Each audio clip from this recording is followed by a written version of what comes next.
Hi, welcome to lecture series on data structures. So in the previous lectures, we have seen what is list entity. We have seen how to create a list and how to insert an element at a particular position and how to delete an element from a particular position. In today's lecture, we will see how to traverse the list and print all the values in the list. We will also see how to find an element. We will also see how the search operation works.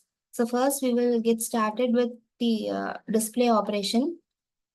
So traversal is the process of visiting all the elements in the array. As you visit all the elements in the array, you may use the display operation to display all the elements stored in the list.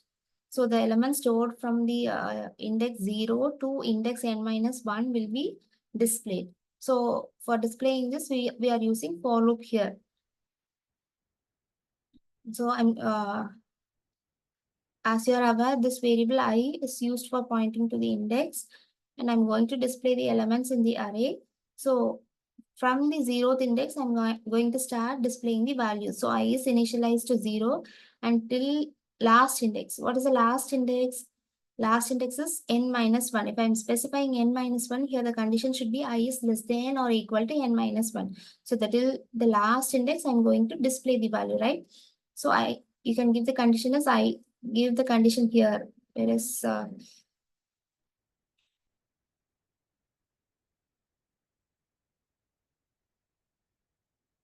here I have given as I is less than n. This is also correct. Or you can give as I is less than or equal to n minus 1. Both are correct. Either I can specify as I is less than n or I is less than or equal to n minus 1. So I am going to display all elements at each index, consecutive indexes. Initially, I'll display from the index 0, then 1, 2, 3, 4, and so on. So I'll increment I by 1. So list of i's, since the values are stored in array, I have to display like this. So this statement is used for displaying the element at each index. So this is very simple operation in list entity. This is how you display the elements as you traverse through the list. So next, let us see how to search for an element. So this search operation, it is used to determine whether the particular element is present in the list or not.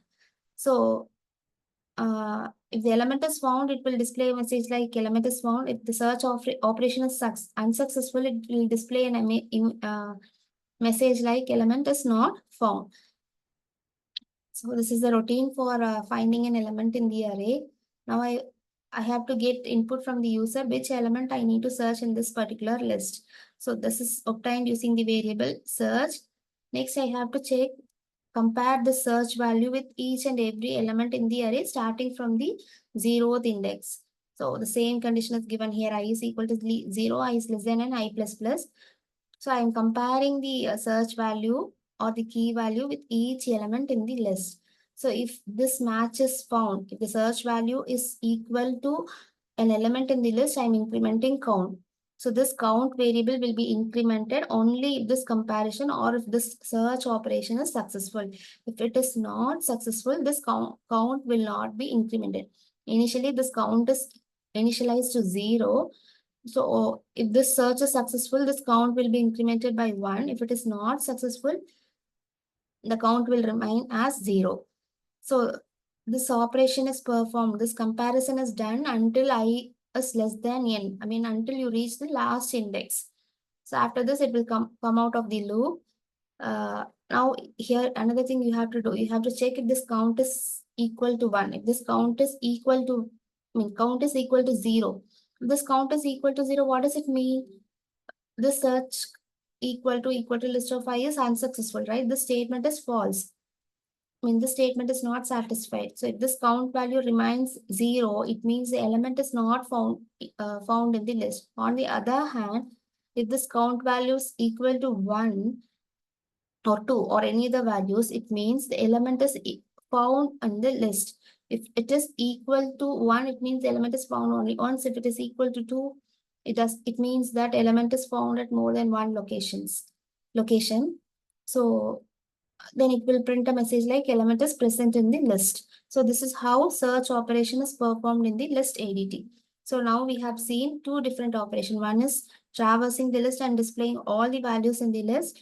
Next is searching for an element in the list. So we have seen the routine for all the operations. So with the help of this routine, you should be able to write the program to implement list using array. As I have said before, list can be implemented using both array as well as linked list. Now the routine that I have discussed is for displaying the element. Sorry, the routine I have discussed is for implementing the list using array. So when we discuss with the linked list, at that time we will discuss how to implement the list using linked list implementation. So hope you are clear with all. See, here it is given. If count is equal to 0, it means element is not present in the list. Else element is present in the list. So hope you are clear with all the operations in the list. So in the next video, we will discuss about some of the data structures. Keep watching. Thanks for watching this video.